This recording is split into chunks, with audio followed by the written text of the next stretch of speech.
কবরে গিয়ে বলা যাবে দিন কায়েমের জন্য সেই নির্দিষ্ট প্রতীকে ভোট দেওয়া হয়েছে। একটি নির্দিষ্ট রাজনৈতিক দলের প্রার্থীরা এবং তাদের বিভিন্ন পর্যায়ের নেতা কর্মী ও সমর্থকেরা ধর্মীয় অনুভূতির অপব্যবহার করে নির্বাচনী প্রচারণা চালাচ্ছেন।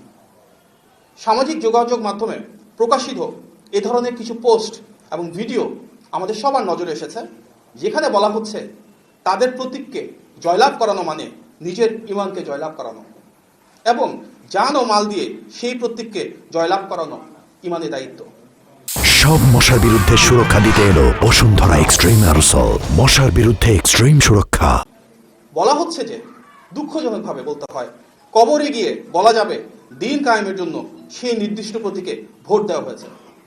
ধর্মের অপব্যাখ্যা দিয়ে ভোট চাওয়ার এই অপপ্রয়াস অনাকাঙ্ক্ষিত।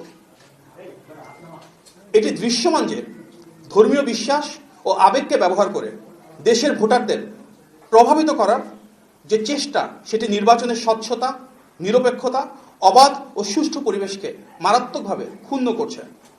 আপনারা জানেন, এ ধরনের কর্মকাণ্ড গণপ্রতিনিধিত্ব আদেশ 1972-এর 77(1)(ঘ) অনুচ্ছেদে সুস্পষ্ট লঙ্ঘন এবং আইন অনুযায়ী অসৎ প্রভাব বিস্তার হিসেবে শাস্তিযোগ্য অপরাধ হিসেবে পরিগণিত হয়।